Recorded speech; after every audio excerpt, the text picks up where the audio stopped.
peut-être d'abord pour commencer, vous dire que je suis absolument ravi de passer ces quelques minutes avec vous en votre compagnie autour de ce sujet, autour de cette petite conférence entre guillemets, comprendre et relever les défis cognitifs et émotionnels du médiateur.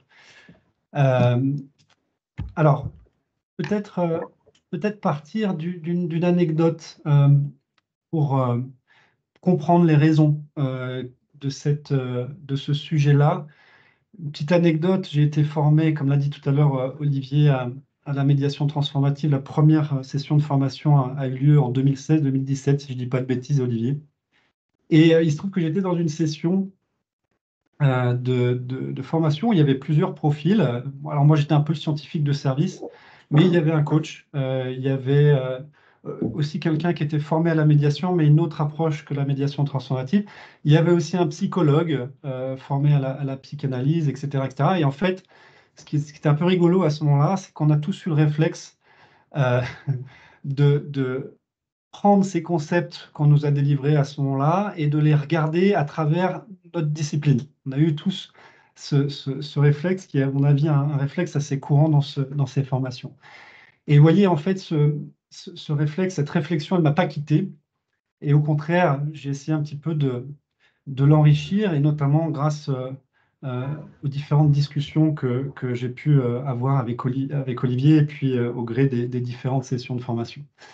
Alors, ce qu'on va faire ici, on va effectivement regarder d'un petit peu plus près ce qu'implique la médiation sur le plan cognitif. En tout cas, quels outils on fait référence sur le plan cognitif lorsqu'on pratique la médiation. Et puis, en regardant un petit peu les qualités qu'on attend d'un médiateur, les qualités consensuelles, je mettrai un point d'interrogation derrière cette phrase, mais comme on le verra tout à l'heure, mais regardez un petit peu ce que ça implique sous l'angle cognitif, ces différentes qualités qu'on attend d'un médiateur. Regardez si on ne peut pas, d'une certaine manière, challenger au regard des limites de la cognition ces différentes qualités. Essayer de développer ce que je vais appeler des connaissances métacognitives, c'est-à-dire la connaissance de son propre fonctionnement cognitif. Et puis, l'objectif d'une telle intervention, alors peut-être pas celle-là qui va rester qu'une introduction, mais à terme, l'objectif de telles interventions, selon moi, peut permettre d'être peut-être plus à l'aise dans le costume du médiateur. Peut-être plus à l'aise parce que ce genre d'intervention peut faire un petit peu évoluer les représentations qu'on a de ce qu'implique sur le plan cognitif et émotionnel, puisque c'est aussi un sujet qu'on va traiter, ce qu'implique la pratique de la médiation, et avoir peut-être une vision un peu plus claire et un petit peu plus décomplexée de ce qui peut se passer sur ces aspects-là dans l'exercice de la pratique. Hein. Donc, in fine, d'être peut-être plus à l'aise, avoir une pratique un peu plus fluide de la médiation. Alors, je vous montre un petit peu le fil rouge. Alors, ce n'est pas un sommaire, c'est plus un fil rouge. Petit fil rouge des différents thèmes, des différentes thématiques qu'on va aborder. Alors, je le disais tout à l'heure, hein, on va essayer de voir un petit peu ce qui semble faire, en tout cas, consensus concernant les qualités attendues d'un médiateur. On va s'appuyer pour ça sur un travail de recherche qui a été mené par deux auteurs, assez récents d'ailleurs, travail de recherche assez récent. Il y a peut-être les micros, n'hésitez pas à couper vos micros. Alors, je vais peut-être le faire moi-même. Voilà, comme ça. Regardez donc, essayez d'observer un petit peu à la loupe des sciences cognitives ces différentes qualités. Regardez finalement quelles sont les contraintes du système cognitif et les conséquences dans cette pratique de la médiation, sur ces qualités qu'on attend. On va parler évidemment de la thématique des émotions parce que s'il y a bien quelque chose qui est au cœur de la pratique de la médiation, ce sont les émotions, que ce soit les émotions que ressentent ou expriment les participants pendant une session de médiation, mais également celles qui traversent, celles que vit le médiateur et ses conséquences sur son fonctionnement, sur son comportement, sur ses capacités. Je ne suis pas sûr qu'on ait vraiment le temps d'aller dans le détail des biais cognitifs, psychosociaux et de leurs conséquences dans l'exercice de la médiation, mais j'essaierai quand même d'en dire deux mots parce que ça a des conséquences que j'aimerais qu'on aborde tous ensemble.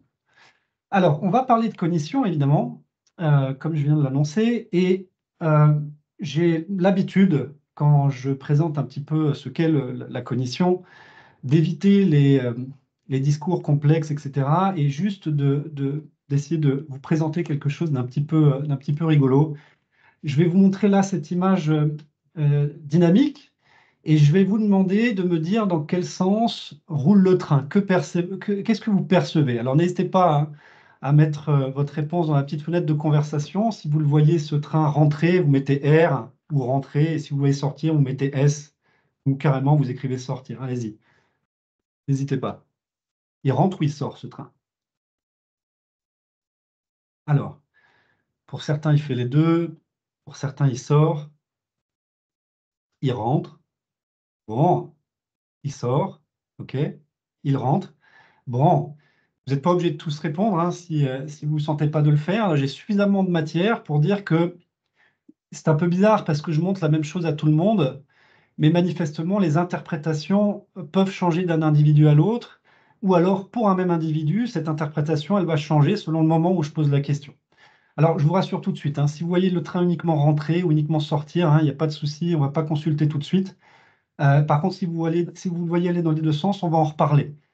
Non, je plaisante, hein, tout va bien, hein, même si vous le voyez aller dans les deux sens. Rassurez-vous, tout va bien. Alors, pourquoi je vous montre ça? Ah, attendez, hop, je vais juste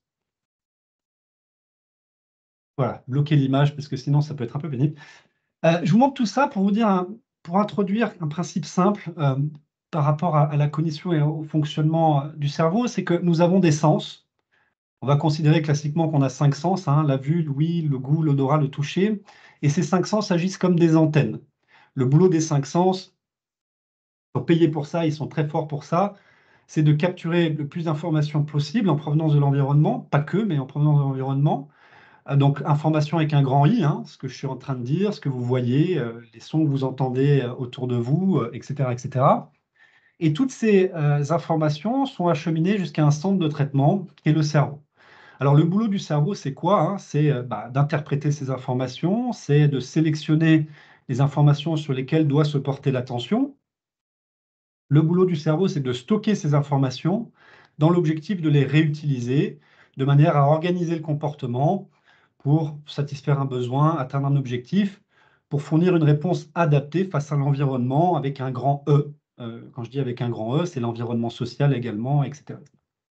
Alors, quand je viens de définir ce qu'était le boulot du cerveau, je viens tout simplement de définir ce qu'était la cognition. Hein. La cognition, c'est l'ensemble des processus mentaux, cérébraux qui interviennent dans le traitement de l'information, dans sa sélection, dans son stockage, dans sa réutilisation. Et aujourd'hui, si on prend une définition large de la cognition, on va aussi mettre dedans une partie des comportements sociaux, émotionnels et d'autres choses.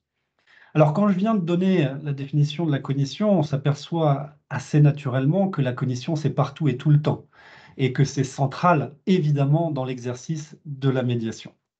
Alors, si on prend, si on regarde d'un petit peu plus près les qualités qu'on attend d'un médiateur, je vous propose qu'aujourd'hui, on se focalise sur ces trois qualités. Alors, j'ai bien conscience que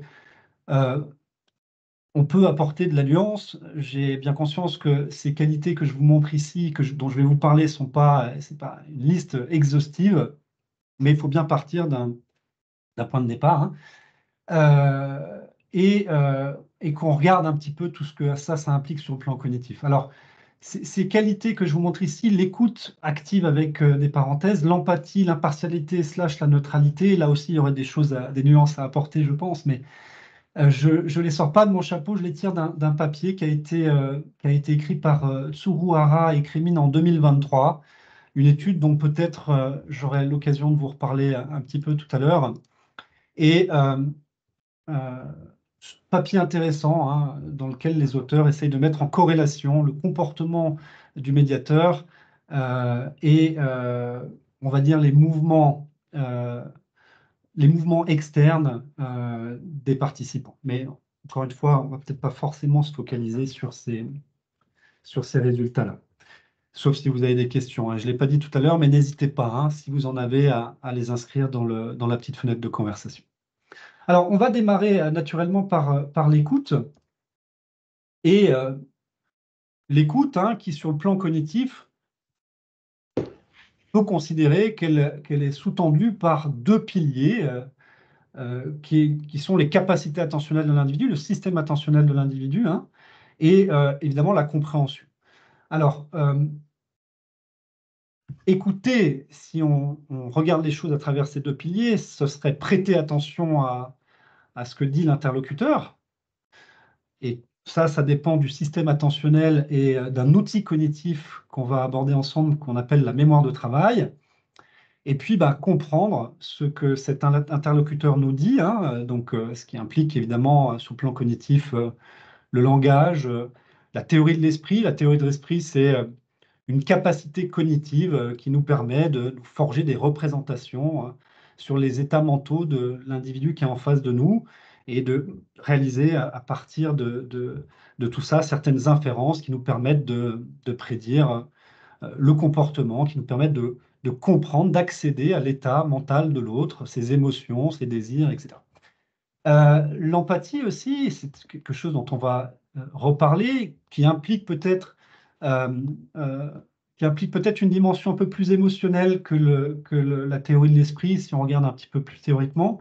Et puis naturellement, les mémoires, hein, nous permettent aussi de comprendre ce que dit un interlocuteur, parce que bel et bien, quand je suis en train de parler, vous me comprenez parce que à la fois vous êtes capable de stocker temporairement les mots que je prononce en les mettant les uns à côté des autres, ce qui permet de déduire le sens.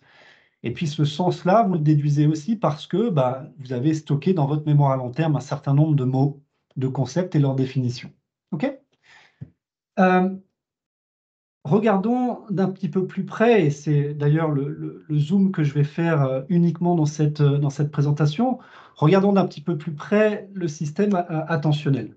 Alors, j'aime bien cette définition d'un chercheur connu, enfin d'un psychologue qui est connu. Vous le connaissez peut-être pas pour ceux qui ne sont pas formés à la psychologie, mais euh, l'un des un grand artisan de la psychologie scientifique, William James, qui nous dit qu'en 1890, hein, William James nous dit que l'attention, c'est la prise de possession par l'esprit, sous une forme claire et vive, d'un objet ou d'une suite de pensées parmi plusieurs qui semblent possibles.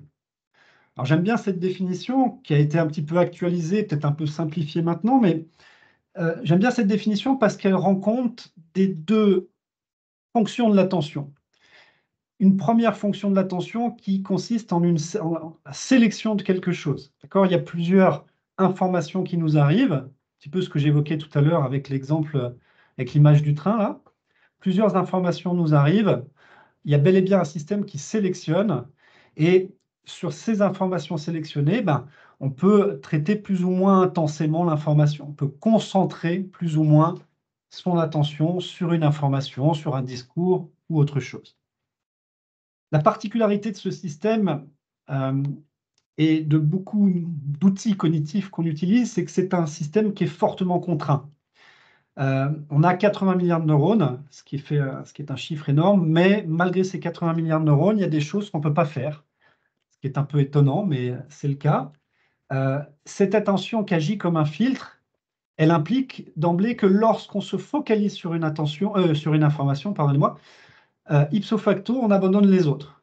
Alors j'aimerais là juste faire une toute petite expérience avec vous. J'ai l'habitude dans mes interventions de démontrer ce que je dis plutôt que de demander aux gens de me croire sur parole. Je ne sais pas si j'aurai l'occasion de le faire pour tout, mais je vais essayer de le faire un maximum malgré le temps qui nous est imparti. On va faire une petite expérience là. Je vais vous demander de faire deux choses en même temps. Je vais vous demander de réciter votre table de 4 dans votre tête, hein. Vous allez commencer à mon top en faisant dans votre tête 4 fois 1, 4, 4 fois 2, 8, etc., etc. Et cetera. Et puis en même temps, vous allez essayer de lire le petit texte que je vais afficher à l'écran. OK? On y va? Allez, on tente notre chance. 3, 2, 1, c'est parti. 4 fois 1.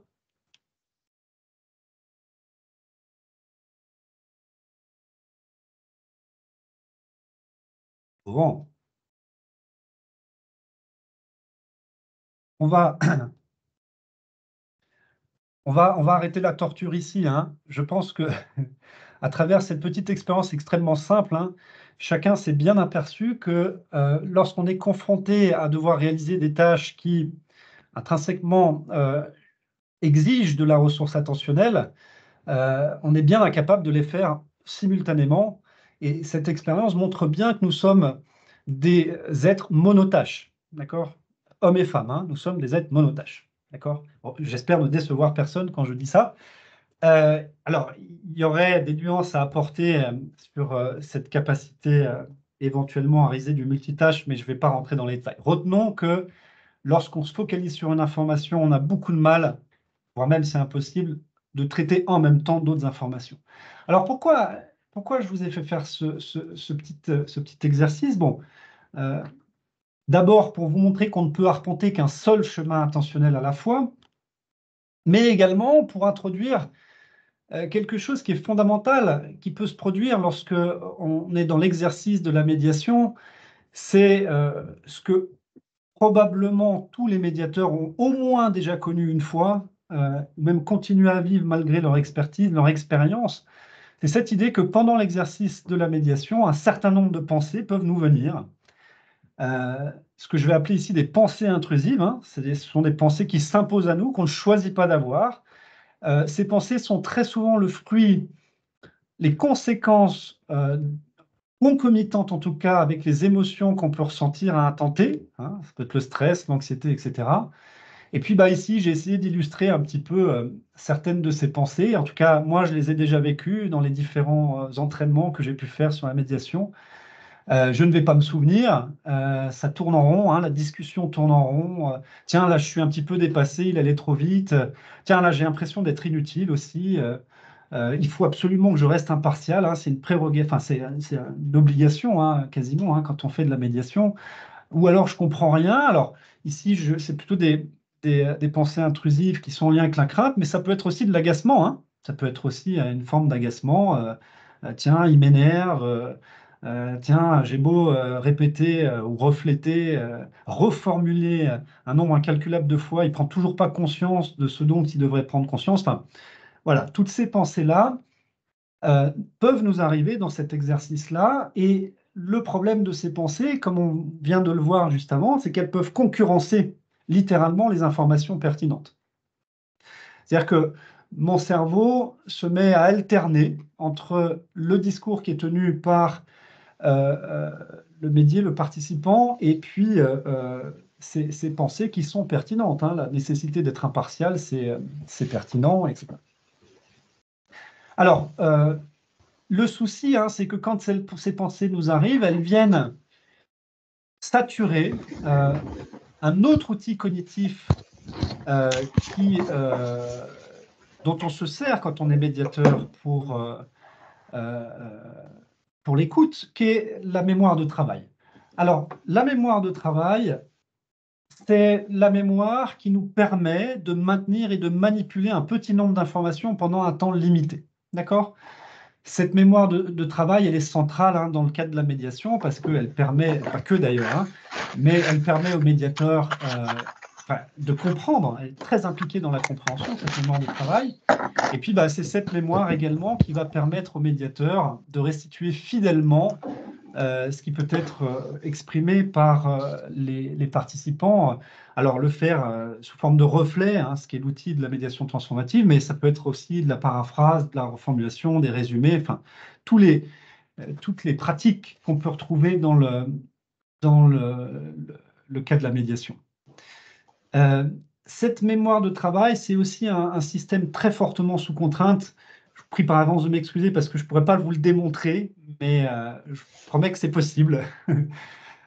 Et cette mémoire de travail, elle est sensible aux distracteurs, euh, que ce soit des distracteurs externes, hein, ce qui peut se passer dans une pièce, les bruits, etc.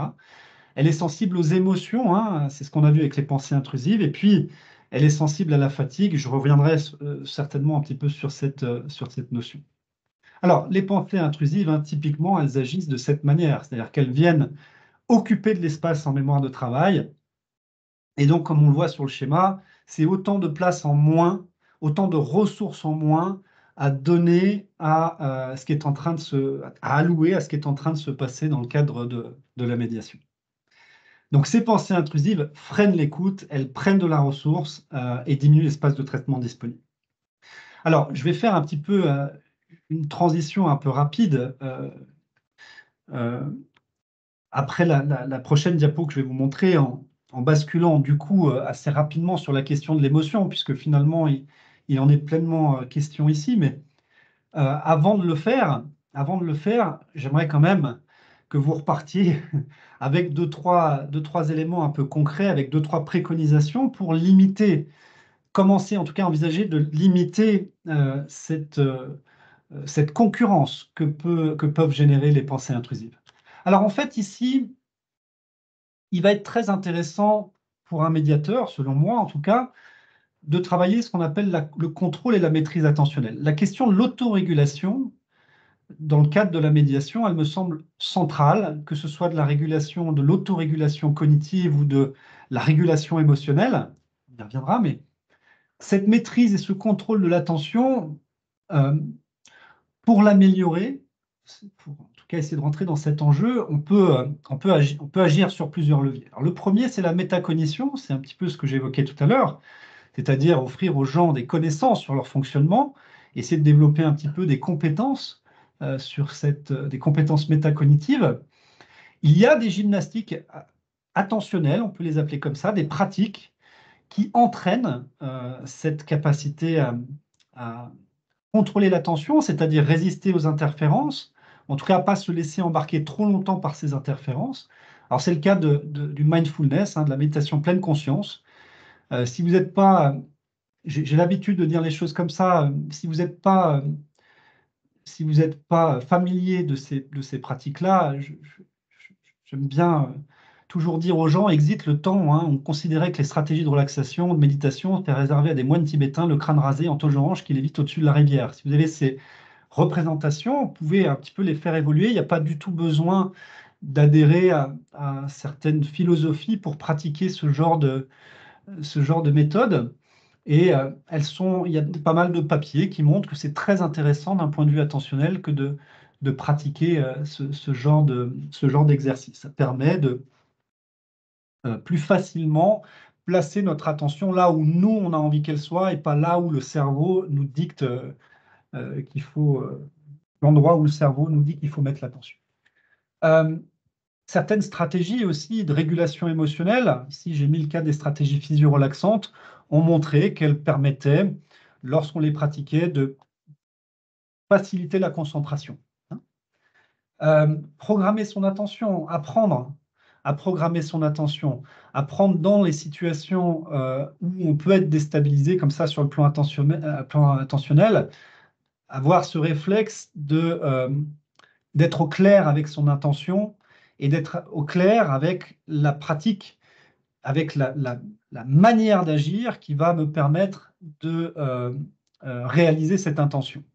Bien souvent, ce qui génère la dispersion attentionnelle, ce qui génère le va-et-vient attentionnel, provient directement d'intentions qui ne sont pas forcément toujours très claires. Alors ça, c'est le fruit d'un travail d'un neuroscientifique français, lyonnais en l'occurrence, qui s'appelle Jean-Philippe Lachaud. Et je vais pas trop rentrer dans les détails. Alors, des pauses régulières également, et je pense que, je ne sais pas si c'est toujours quelque chose qui est bien mis en œuvre dans les pratiques de la médiation. Il se trouve que le ressenti émotionnel, enfin, un certain nombre d'émotions qu'on peut ressentir intenses, ou alors même cette notion d'autorégulation consomme beaucoup de ressources cognitives, beaucoup de ressources énergétiques, ni plus ni moins, et nous avons besoin de disposer de ces ressources pour justement faciliter le processus de régulation, que ce soit chez le médiateur ou chez les participants. Il va être très intéressant d'établir une espèce d'ingénierie des pauses dans un processus de médiation, de manière à essayer de garantir que le plus souvent possible, les acteurs, donc vraiment les acteurs avec un S, les participants et le médiateur, disposent de ce dont ils ont besoin pour pouvoir réguler leurs états, pour pouvoir raisonner, pour pouvoir tout simplement s'exprimer correctement et précisément. Ne pas sans cesse se dire qu'il faut être concentré. Ah bah oui, si je me dis sans cesse qu'il faut que je me concentre, je suis concentré sur l'idée, il faut être concentré, pas sur les informations elles-mêmes. Donc ça marche pas, malheureusement. Il ne suffit pas de le décréter, c'est plus complexe que ça. Et j'ai envie de dire, pour les émotions, ça marche un petit peu de la même façon, hein. Plus je me dis, voilà, il faut surtout pas que je sois stressé, et plus j'ai tendance à stresser. Ou alors, hein, quand on souhaite réguler l'état émotionnel d'un individu, lui dire, ben non, t'inquiète pas, il n'y a pas de raison de stresser, c'est peut-être la meilleure manière pour installer l'état de stress. Donc ça ne marche pas comme ça. La prise de notes me semble intéressante. On ne sera pas forcément tous d'accord. On a un débat un petit peu avec Olivier sur cette question. La prise de notes me semble intéressante dès lors, quand même, apportons cette nuance, dès lors qu'elle ne place pas l'individu dans une double tâche trop importante, hein. Moi, je préconiserais plutôt une prise de notes très légère, c'est-à-dire des mots-clés seulement, juste pour soulager la mémoire de travail. C'est-à-dire juste pour faire en sorte que le médiateur ne se répète pas en boucle. Il faut surtout pas que j'oublie ce qu'a dit la personne. Ça, ce point-là, il faut surtout pas que j'oublie. C'est une pensée intrusive, hein, on l'a vu tout à l'heure, et donc elle occupe de l'espace en mémoire de travail. Donc la prise de notes, mais prudence. Je vous propose qu'on revienne, enfin qu'on aille un petit peu plus en profondeur du coup sur la thématique de l'émotion, en rappelant en transition qu'elle est omniprésente, hein, alors que cette émotion, elle facilite à la fois nos prises de décision et en même temps, elles peuvent biaiser ces décisions. Elles peuvent aussi agir comme des filtres. Alors, je ne vais pas trop rentrer dans les détails parce que je ne vais pas avoir le temps, mais l'émotion, contrairement à ce que beaucoup peuvent penser, ce n'est pas forcément un ennemi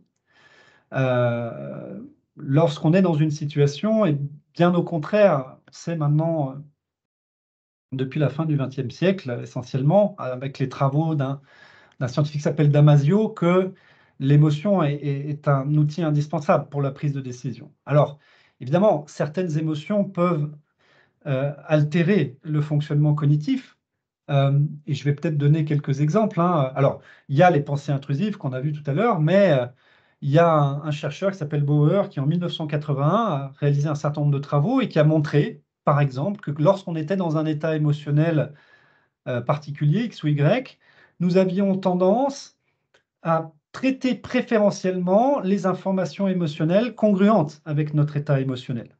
Ce que je veux dire par là, c'est que si vous êtes, quand on est médiateur et qu'on est un petit peu stressé, je sais pas, un petit peu triste, un petit peu en colère, que sais-je, on va filtrer, les émotions vont agir comme un filtre, et on va accorder plus d'importance à des informations d'une valence émotionnelle particulière plutôt qu'une autre, ce qui peut un peu déséquilibrer les choses. Vous voyez? Bon, c'est un exemple, il y en a beaucoup d'autres. Là, on rentre dans dans la thématique des biais cognitifs, et je les réaborderai sûrement un petit peu tout à l'heure. Alors, ces émotions, on le voyait tout à l'heure aussi, hein, pardon, je me répète un petit peu, mais altèrent le fonctionnement de la mémoire de travail. Ça, euh, c'est aussi ce que j'ai démontré dans mes propres travaux de recherche, notamment pendant ma thèse. Et elles sont une composante centrale de l'empathie.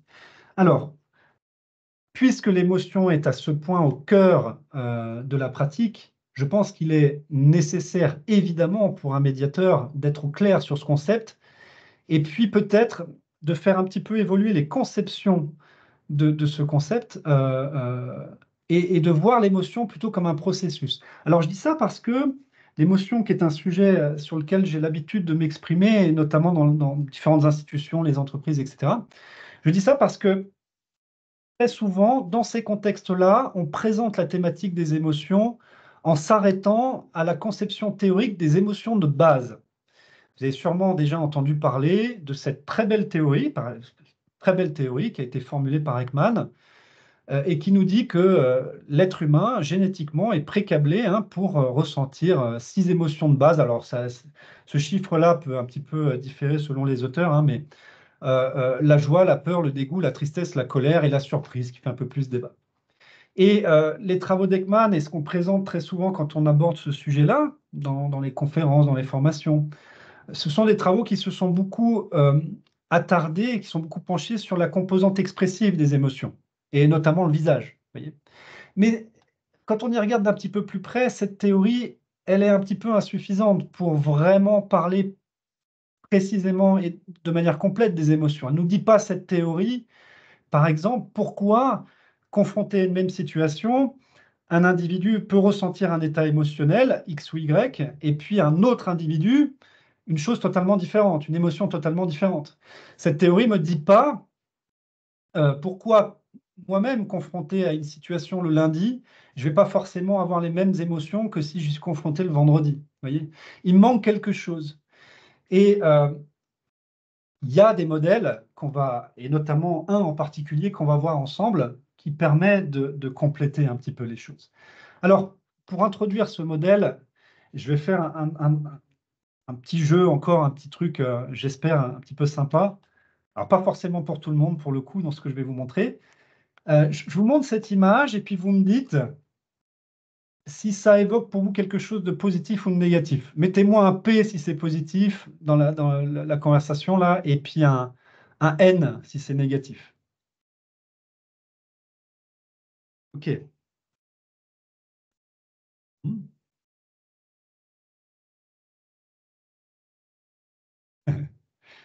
Ah, dis donc, hein, vous êtes. Alors, ça dépend des régions, pour le coup. J'ai pas toujours les mêmes proportions, je pense, selon les régions où je monte cette image. J'ai l'impression, hein, je ne veux pas dire de bêtises parce que j'ai pas une information quantitative très précise, mais j'ai l'impression quand même qu'il y a plus de positifs, hein. Je ne sais pas si vous faites le même constat que moi, mais j'ai l'impression qu'il y a plus de positifs. Alors, cet affect que vous ressentez en regardant cette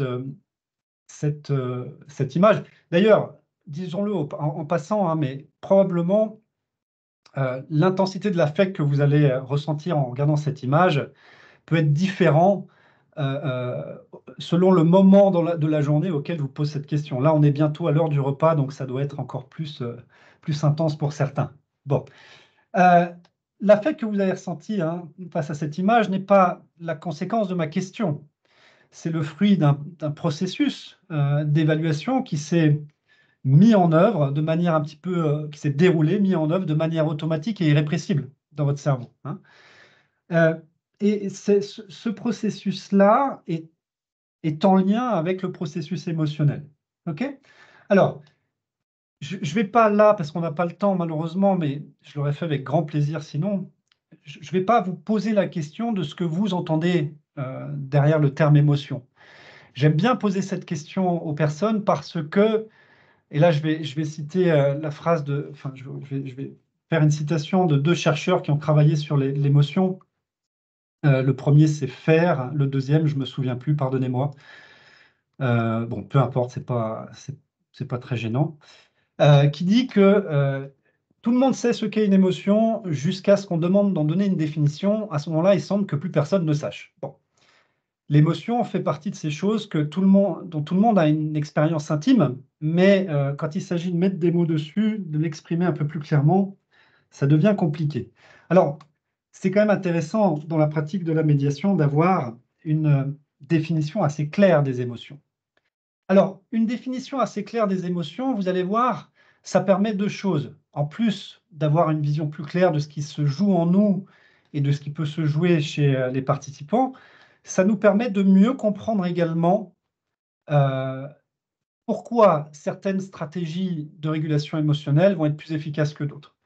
Et cette compréhension de la pertinence de certaines stratégies va passer en partie par le modèle théorique que j'évoquais tout à l'heure, qui permet de rendre mieux compte du processus émotionnel. Alors, il y a... Hop, je vais faire comme ça. Voilà, très bien. Si on regarde une définition assez pure, hein, assez rigoureuse, on va dire, de l'émotion, et on n'est pas obligé d'aller jusqu'à cette rigueur extrême, mais une émotion est une réaction soudaine et brève de notre organisme, déclenchée par un stimulus et caractérisée par un pattern cohérent de réponse cognitive, physiologique et comportementale. Alors, dans cette définition, l'émotion a un caractère transitoire.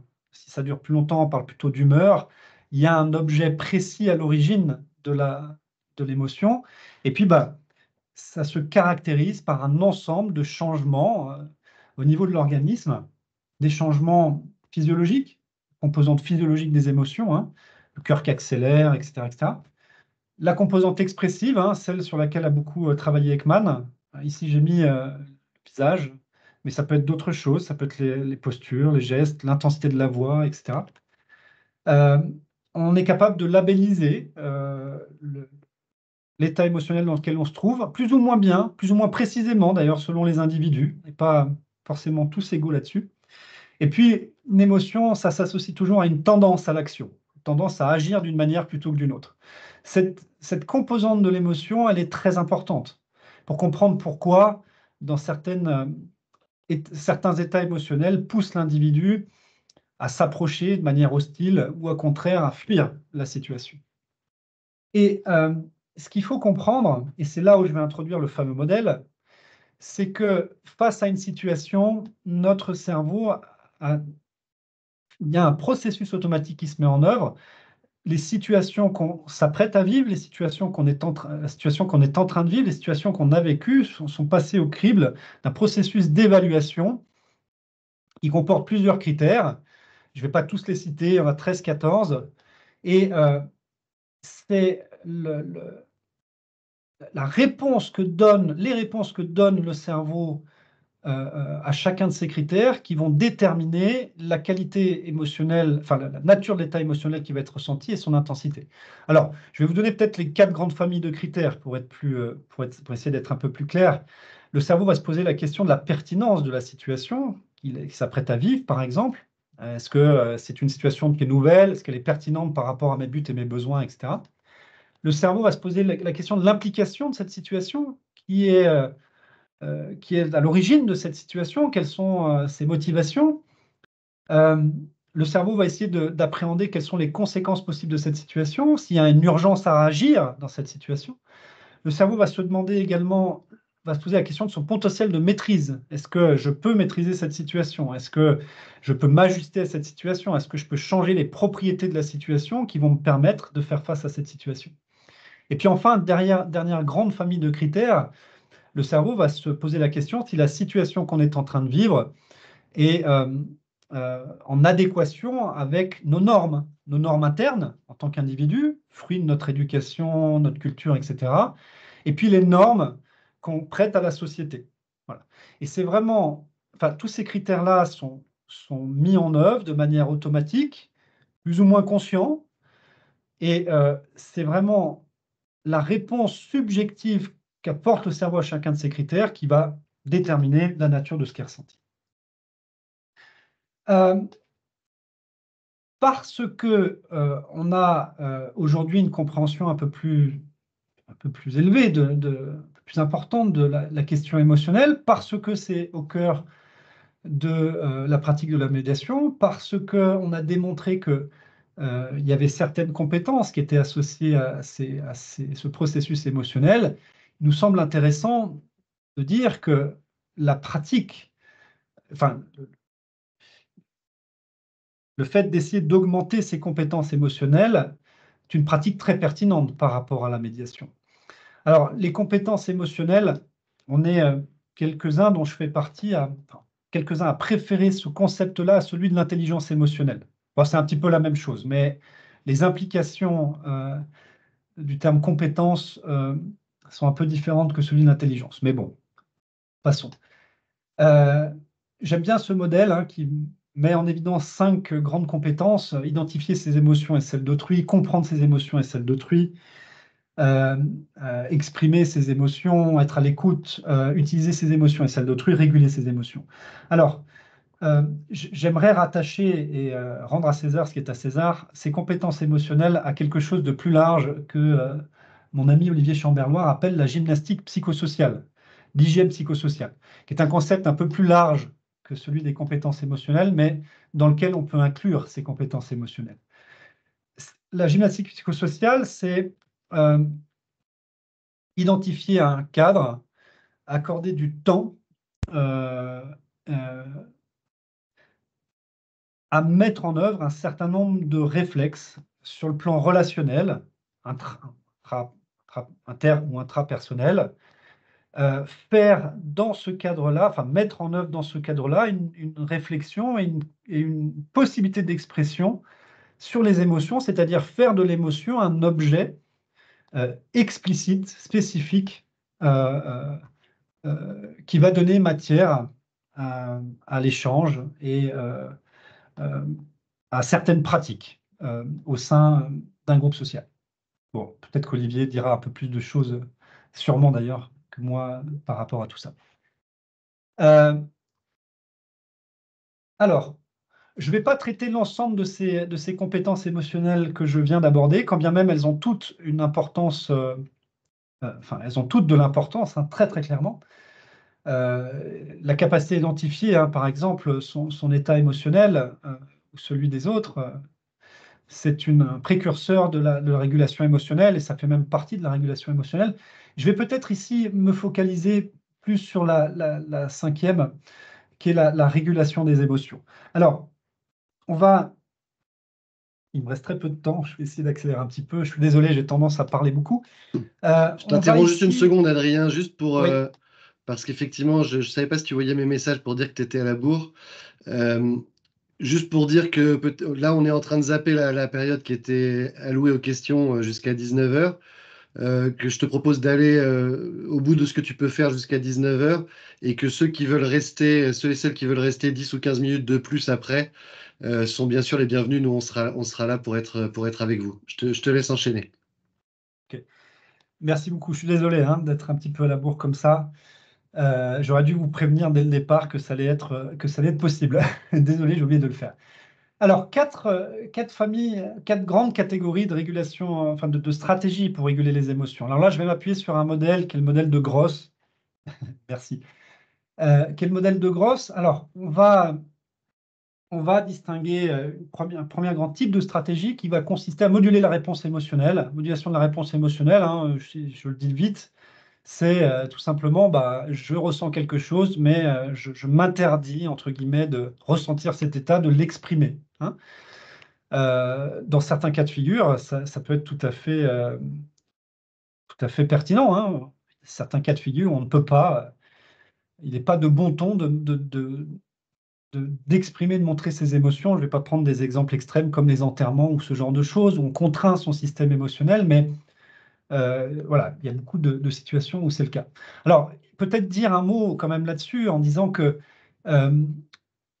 la recherche a montré quand même que les personnes qui étaient sans arrêt dans les stratégies de suppression émotionnelle étaient plus vulnérables à la dépression. Hein, plus vulnérables à la dépression. Et je vais rebondir sur une discussion que j'ai eue avec Olivier en préparant cette présentation en disant qu'à ce titre-là, l'analyse de la pratique est un espace qui est absolument fondamental et très nécessaire pour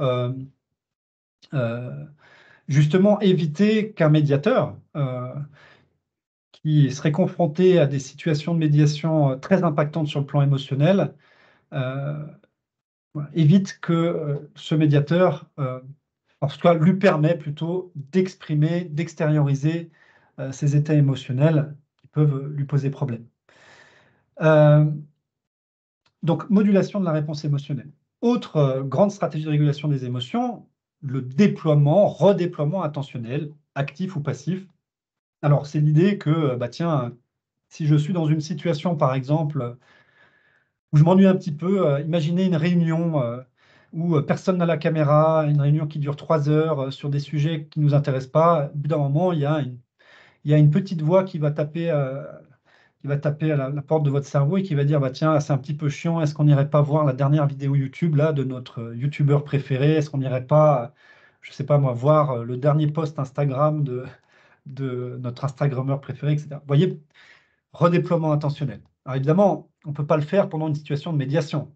Quand on est un petit peu en colère, anxieux, dans une situation de médiation, très délicat de redéployer son attention sur YouTube ou sur autre chose. Assez naturellement, en tant que parent, hein, aussi, on utilise le redéploiement intentionnel. L'enfant qui tombe, qui se fait mal, et on lui dit, bah, tiens, regarde le petit bonhomme, comme il est marrant, tiens, regarde l'image là-bas. Voilà, c'est une forme de déploiement intentionnel, redéploiement intentionnel. Les stratégies biocomportementales, tout ce qui est cohérence cardiaque, tout ce qui est relaxation progressive, contraction, décontraction musculaire, euh, respiration abdominale, etc. Ce sont des stratégies qui sont très très régulièrement diffusées dans les entreprises aussi. Malheureusement, dans beaucoup de cas, on s'arrête à ces stratégies-là alors qu'il y aurait d'autres choses à proposer aux personnes. Ce qui ne veut pas dire que ce n'est pas pertinent de le faire, hein. Il y a beaucoup de travaux qui démontrent l'impact positif de la pratique des stratégies physio-relaxantes sur les dynamiques émotionnelles. Mais il n'y a pas que ça. Et il y a notamment des stratégies qu'on appelle des stratégies basées sur le changement cognitif, des stratégies de réévaluation cognitive. Alors, c'est ici qu'on va retomber un petit peu sur nos pattes. Quand j'ai présenté le fameux modèle des émotions qui implique l'évaluation cognitive des situations. L'idée, en fait, de cette stratégie de régulation des émotions, c'est que je vais agir directement sur le processus d'évaluation qui mène à ressentir une émotion plutôt qu'une autre. Vous voyez, lorsqu'on appréhende une situation, prenons l'exemple de l'anxiété, il y a chez beaucoup d'anxieux des scénarios catastrophiques qui sont générés. Imaginons un médiateur qui a un tempérament un petit peu anxieux, qui sait qu'il va être confronté à une situation de médiation très difficile, parce que il y a déjà eu de la colère intense qui s'est exprimée de la part des deux médiés. Eh bien, dans le cerveau de notre anxieux, en anticipant la prochaine session de médiation, il va y avoir des scénarios catastrophiques qui vont être un petit peu générés. Vous voyez, des scénarios catastrophiques dont le cerveau juge qu'ils ont une grande probabilité de se mettre en œuvre. La réévaluation cognitive consiste à essayer de conduire le cerveau de la personne, conduire notre propre cerveau à envisager des scénarios alternatifs peut-être plus favorables. Et mécaniquement, ça a pour effet de réduire l'intensité de l'émotion, voire même de changer la nature de l'émotion qui est ressentie. Alors là, c'est une méta-analyse ce que je vous montre ici, qui a montré que dans beaucoup de situations, le changement cognitif, c'était quand même plus pertinent que le reste. En tout cas, les gens qui ont l'habitude de pratiquer la stratégie de régulation par la réévaluation cognitive sont en meilleure santé mentale. Allez, sans transition, pardonnez-moi, je vais parler de l'empathie. Du coup, bah oui, on parle d'émotion, ça amène naturellement à parler de l'empathie, qui est une qualité attendue du médiateur. Alors, l'empathie, faculté intuitive de se mettre à la place d'autrui, de percevoir ce qu'il ressent. Si on regarde le Larousse, si on regarde une autre définition donnée par Singer et Klimek en 2014, dans un papier qui est très intéressant, c'est la capacité de partager. Ce mot, je pense qu'il est important, les sentiments de quelqu'un d'autre, finalement, d'autrui. Alors, ce qui est intéressant dans ce papier, c'est que les auteurs mettent en garde, finalement, pointent du doigt le caractère délétère que peut avoir l'empathie et puis l'aspect protéiforme de ce concept-là.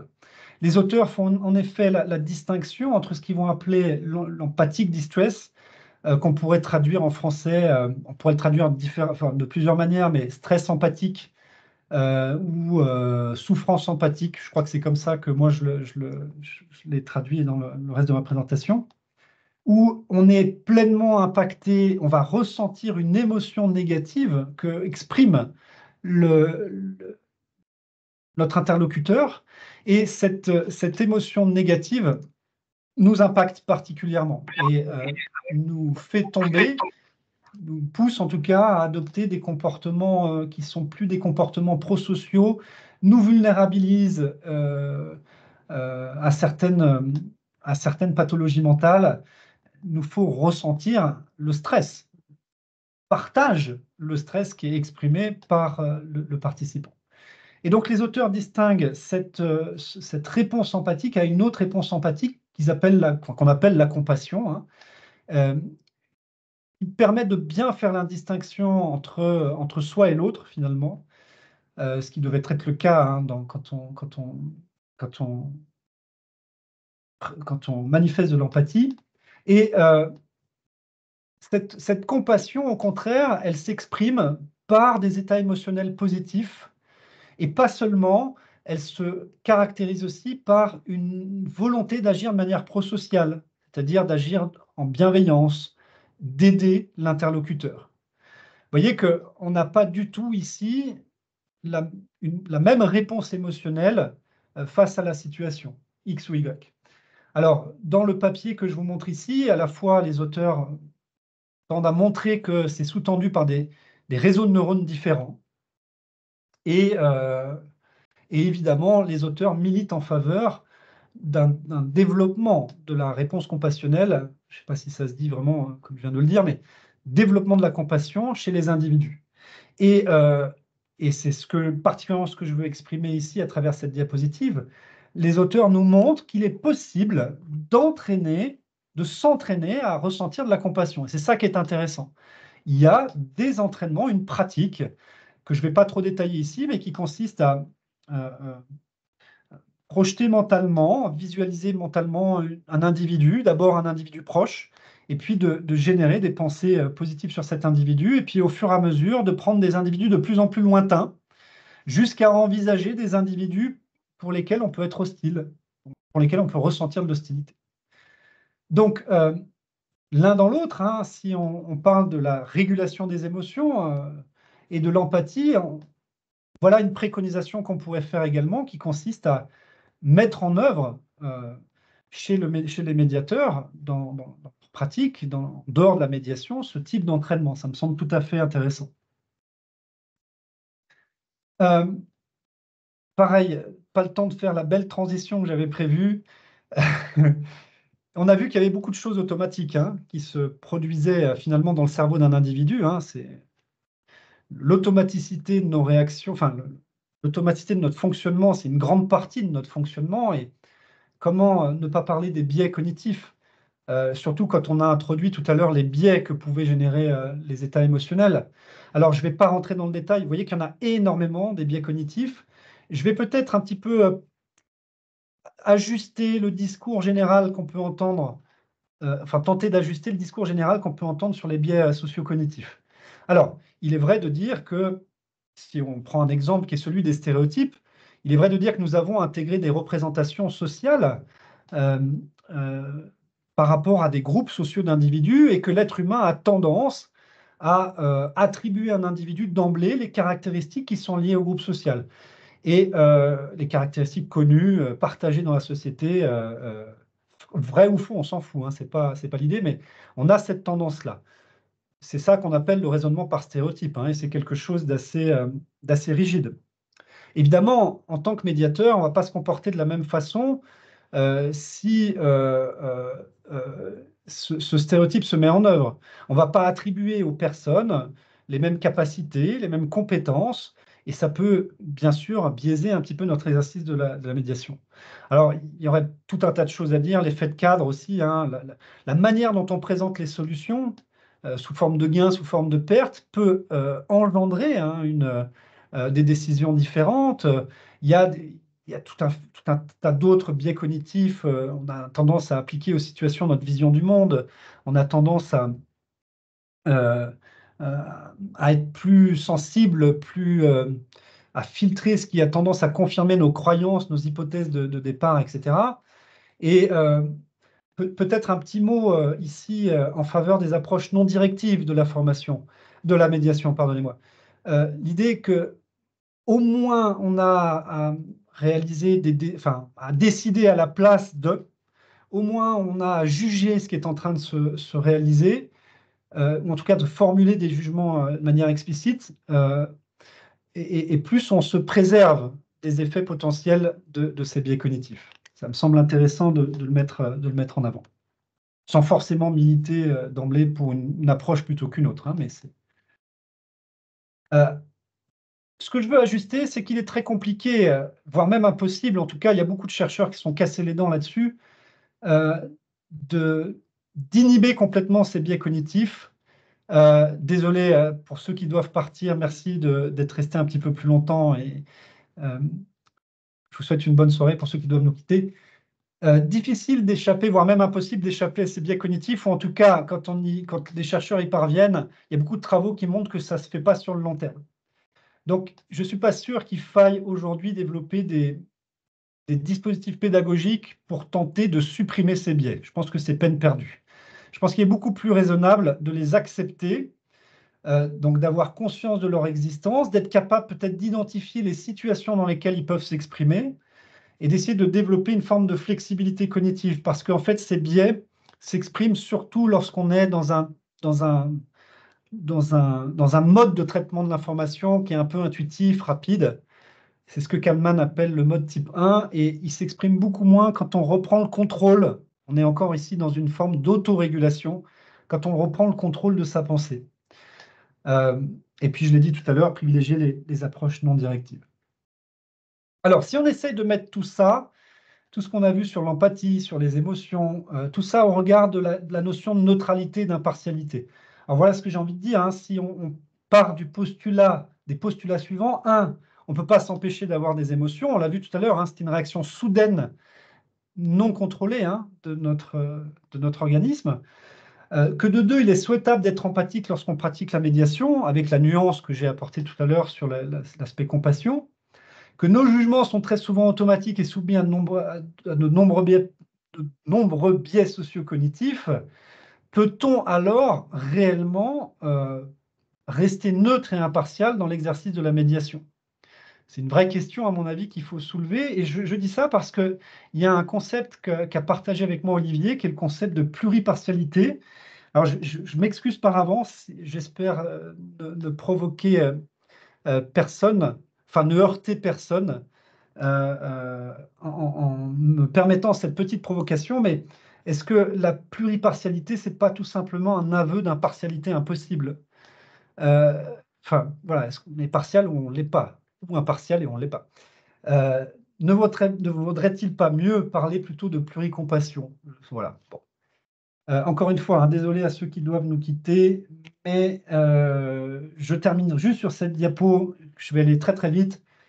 Si on résume un petit peu tout ce que j'ai dit, il me semble en tout cas moi pertinent de développer des connaissances et des compétences métacognitives, hein, et plutôt être dans l'acceptation, la conscience des limites et dans la décomplexation vis-à-vis de ces limites, pour développer sereinement des capacités d'autorégulation, et puis d'être dans cette logique d'augmenter sa culture vis-à-vis des émotions, mieux comprendre ce phénomène, ce processus, augmenter ses compétences émotionnelles, mettre en œuvre cette gymnastique psychosociale, cette manière d'agir dans les situations relationnelles, communicationnelles, ce rapport à soi, aux autres, et ça dépasse largement le cadre de la pratique de la médiation. Toutes ces compétences-là, elles doivent s'envisager en dehors du cadre même de la médiation.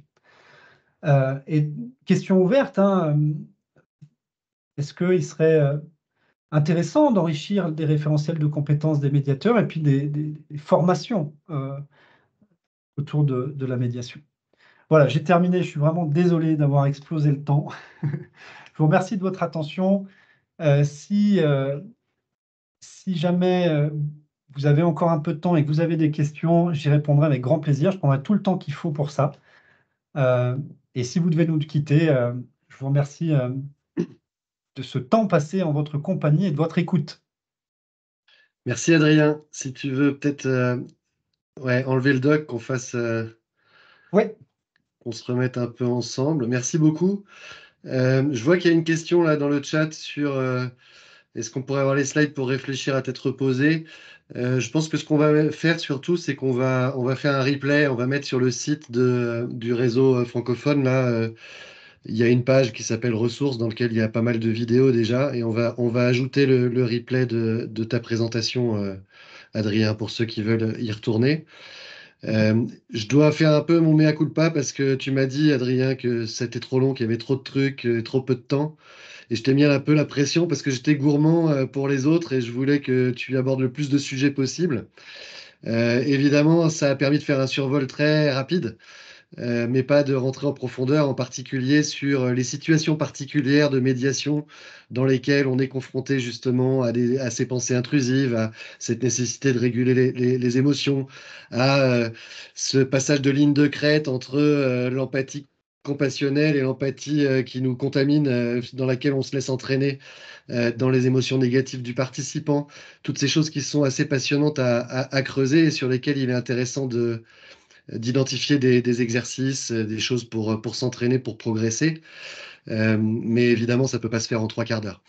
Voilà, je vois qu'on est encore 30, donc peut-être pour ceux qui ont fait l'effort de rester, qui sont encore là, celles et ceux, si vous avez des questions, peut-être même les poser directement à l'oral, branchez votre micro et puis on prend peut-être 2, 3 questions comme ça avant de se séparer.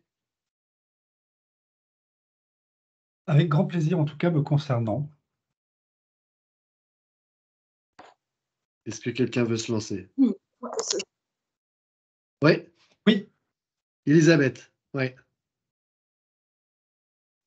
ça aurait été davantage, enfin, de poursuivre davantage sur justement l'émotion du médiateur, qu'est-ce qu'elle peut, enfin, qu'est-ce qu'elle produit aussi pour les médiés. C'est aussi peut-être davantage sur ça, comme perturbation effectivement, oui, mais pas que. Enfin, bien sûr que c'est une perturbation, mais voilà, qu'est-ce qu'on peut en faire en fait, voilà. ouais.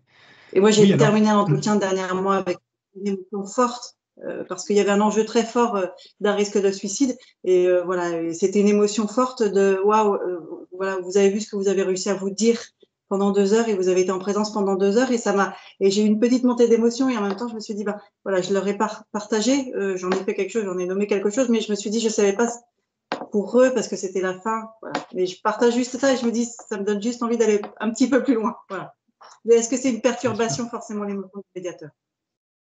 oui, bien sûr, hein, tout à fait. Hein. Ce que ressent le médiateur, ce qu'il exprime de manière plus ou moins consciente, plus ou moins explicite, plus ou moins visible, euh, sert bien sûr d'input, pardon, dans le processus d'évaluation de la situation des deux personnes qui sont en présence et forcément va avoir un impact sur la dynamique émotionnelle. Hein, c'est un peu comme en physique des particules, hein, on introduit un outil d'observation, si on fait le parallèle, ça influence le système, bien sûr, tout à fait. Et il y aurait évidemment, je vous rejoins, tellement de choses à dire sur tout ça. Olivier m'avait un petit peu limité là-dessus, sur l'aspect émotion, mais c'est bien sûr hyper important de souligner cet impact réciproque sur les dynamiques émotionnelles des personnes en présence, tout à fait. Une relation bidirectionnelle. Merci en tout cas pour cette question. Merci beaucoup pour ce témoignage et cette question. Merci en tout cas pour l'intervention et cette petite conférence en tout cas. Merci. D'autres questions peut-être? D'autres questions, oui, d'autres témoignages peut-être? Oui. Je ne sais pas si je prends la. Oui, Camille. J'ai vu une main se lever, mais en tout cas. Oui, je me demandais, parce que vous avez parlé beaucoup de réguler les émotions, de les réorienter, etc. Mais et je ne voyais pas comment dire, en fin de compte, de réflexion sur à quoi servent les émotions, puis pourquoi elles sont là, pourquoi on les ressent, puis pourquoi c'est quoi finalement plutôt que de les réguler ou de les étouffer, mais de les utiliser comme un moyen de compréhension de nous-mêmes ou un moyen de compréhension de ce qui se passe, puis de ce que qui est en train de se passer, et on comprend quel est leur rôle finalement dans notre fonctionnement ou nos comportements. Alors, je suis allé peut-être beaucoup trop vite, effectivement. À un moment donné, j'ai commencé de manière très, très light à en parler, mais oui, l'émotion, c'est l'indice qui est donné par le cerveau à l'individu qu'il est en train de se passer quelque chose, qui est pertinent. Tout à l'heure, j'ai dit qu'il y avait un auteur scientifique qui s'appelle Damasio qui a un petit peu redonné aux émotions leur lettre de noblesse, alors que pendant des millénaires, on les a considérées, ces émotions, dans beaucoup d'approches philosophiques, comme des perturbateurs de la raison. Damasio, lui, a montré que l'émotion était indispensable pour la prise de décision, par exemple. L'idée, c'est que quand on est confronté à des situations, des options qui se présentent à nous, le cerveau attribue à chacune de ces options des étiquettes émotionnelles, et c'est bel et bien sur la base de ces étiquettes émotionnelles qu'on peut prendre de bonnes décisions.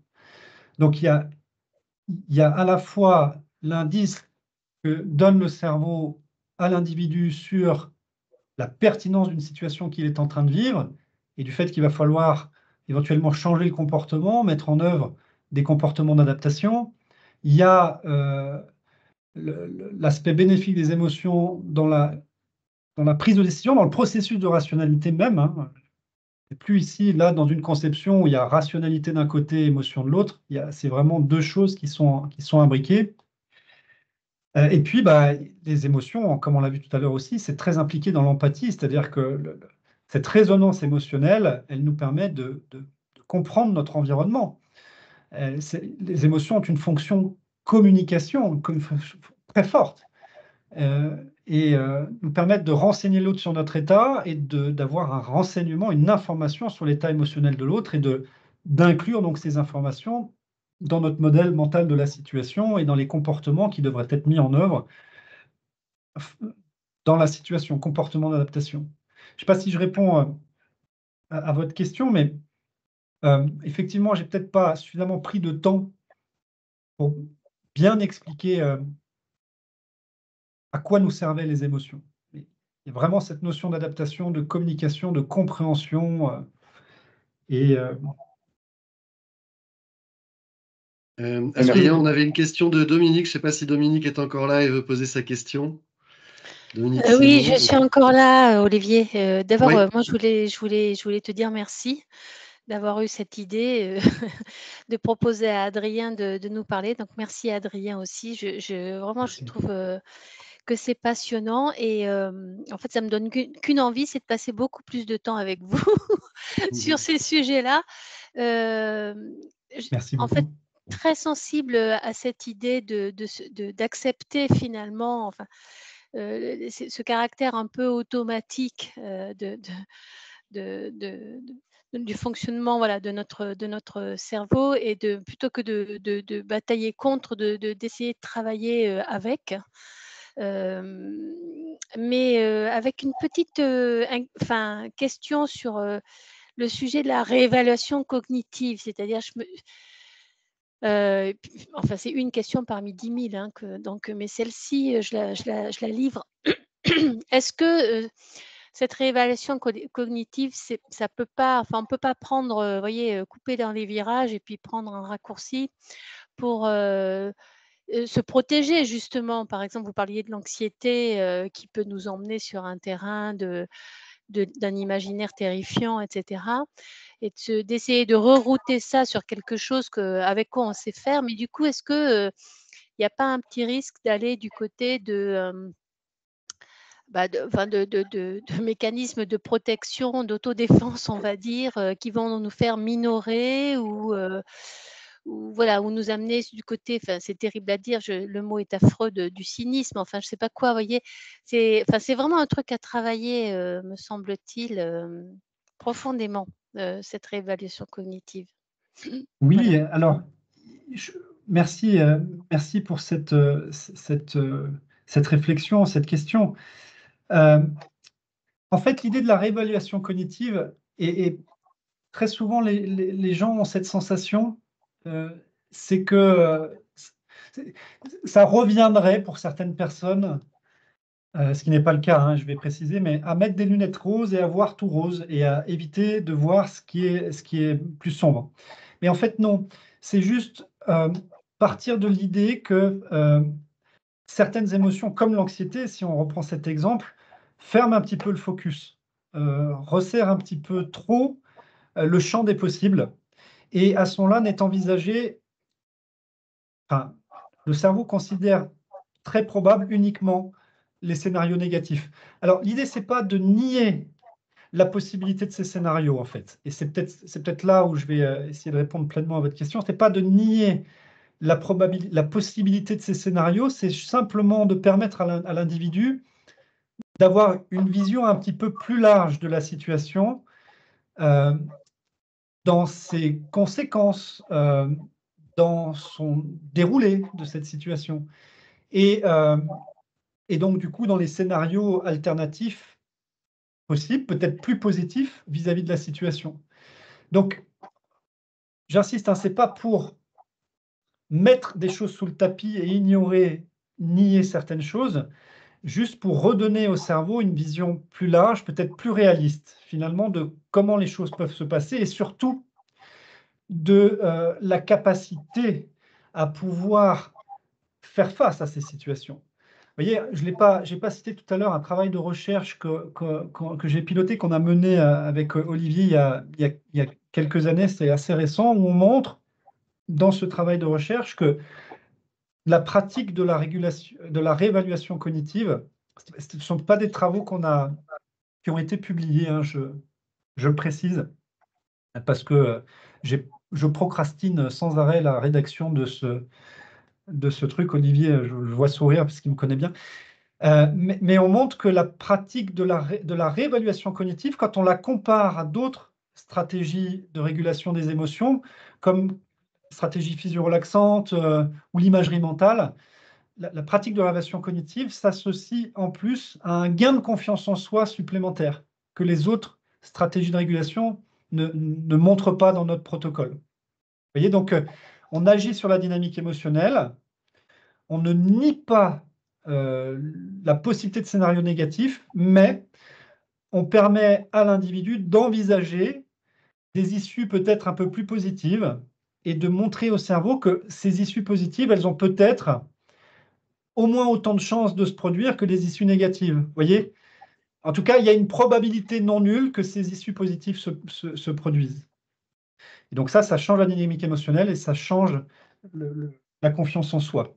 Et donc la capacité à se projeter plus sereinement dans une situation, peut-être anxiogène. J'espère que je réponds à votre question. Merci Adrien. Je vois qu'il est 19h22. Pour ma part, il va bientôt falloir que je m'échappe parce que j'ai un rendez-vous à 1 heure de route d'ici, à 20h, donc je suis déjà très en retard. Mais je vois qu'il y a une dernière question qui a été mise dans le chat, donc il ne faudrait peut-être pas l'oublier. Est-ce que tu as des pistes, Adrien, pour se protéger de l'empathique distress? Ça, c'est la question à 100 balles de la fin de présentation. Bon courage à toi. Merci infiniment aussi de cette question. Oui, alors je pense que la meilleure manière de faire, ce serait pas forcément de s'entraîner à pas avoir d'empathie stress, enfin directement, mais s'entraîner à développer de la compassion, en fait, tout simplement. En tout cas, selon les auteurs, ce que j'ai lu, parce que j'ai pas encore une vision exhaustive sur tous ces sujets, je pense que c'est pas si c'est possible, mais dans le papier de 2014, les auteurs préconisent vraiment ces entraînements à la compassion, un petit peu comme je les ai évoqués tout à l'heure. Et ils montrent à travers plusieurs études que cet entraînement était bénéfique à la fois pour celui qui met en œuvre l'entraînement, bénéfique sur le ressenti, sur le bien-être, on va dire, émotionnel, mais également, les travaux montrent que cet entraînement est bénéfique pour les autres, pour ceux qui partagent l'entourage, ceux qui constituent l'entourage social de la personne qui pratique cet entraînement à la compassion. C'est comme ça que j'ai envie de répondre. Alors, je ne veux pas laisser penser que ce que je dis là est forcément exhaustif parce que je pense, la prudence scientifique me conduit à dire qu'il doit sûrement exister d'autres manières de pratiquer cet entraînement. Les compétences émotionnelles, hein, la régulation des émotions probablement agira aussi favorablement là-dessus. Capacité à distinguer aussi moi de l'autre, hein, d'éviter cette contagion émotionnelle. Mais sûrement à creuser, sûrement à découvrir d'autres choses sur cette idée de de se protéger un peu de l'empathique distress. Juste Sur pour la signaler réévaluation qu'il y a Régis cognitive, qui vient de coller dans le chat 2-3 éléments sur la réévaluation cognitive qui peut être intéressant ouais. de lire. J'avais envie d'ajouter à ta réponse, Adrien, que un petit peu comme tu le disais tout à l'heure sur le fait de savoir faire des pauses pour reposer son attention, pour retrouver de la ressource. Moi, j'ai l'habitude de dire en formation, quand on se sent contaminé par les émotions négatives d'un participant et qu'on sent qu'on perd ses moyens et qu'on perd, on va dire, la stabilité, le calme qu'on doit à ces médias, il ne faut pas hésiter à demander soi-même une pause en invoquant plus ou moins un prétexte fallacieux ou en étant d'ailleurs sincère sur les raisons pour lesquelles on demande la pause. Mais voilà, s'arrêter 5 minutes, aller boire un coup, évacuer ce stress et puis penser à en parler dans la prochaine séance d'analyse de pratique est une manière aussi de peut-être se rendre plus résistant la prochaine fois à ce risque de contamination émotionnelle, on va dire, et de détresse empathique, en fait. Juste pour rebondir, pardon, Olivier, sur ce qu'a marqué Régis, hein, effectivement, hein, Régis, c'est bien ça, hein, c'est la réévaluation cognitive, c'est questionner les critères et effectivement, vous avez ici retraduit les critères que j'ai évoqués tout à l'heure, mais la réévaluation cognitive, ça revient à ça, absolument, agir sur le processus émotionnel et en particulier le processus d'évaluation avec ces critères-là. Pardon. Bien. Je vous propose qu'on s'arrête là parce qu'on pourrait y passer toute la nuit. Ce qu'on va faire, c'est qu'on vous enverra un mail avec un lien vers le replay quand il sera disponible. Et puis peut-être ce sera l'occasion aussi d'organiser un circuit de communication pour traiter, comme Adrien aime bien le faire a posteriori, traiter des questions et pouvoir avoir des échanges. Voilà. Évidemment, peut-être vous indiquer aussi, parce qu'il arrive à Adrien d'animer des formations spécifiquement sur ces sujets-là. Et donc on vous enverra tout ça. Et donc, il me reste à vous remercier pour votre participation. Voilà, c'est toujours un peu frustrant d'avoir l'impression de laisser plein de sujets de côté, mais c'est aussi très excitant de voir l'intérêt qui est manifesté par les uns et les autres. Voilà, sur tous ces sujets-là qui nous passionnent. Et puis, je ne peux que vous encourager à venir aux prochaines animations qu'on vous proposera. Voilà, et bon vent à tout le monde, bonne soirée, et merci encore et à bientôt. Merci infiniment à toutes et à tous pour votre écoute et vos questions. Et puis à bientôt peut-être. Merci beaucoup. Bye bye.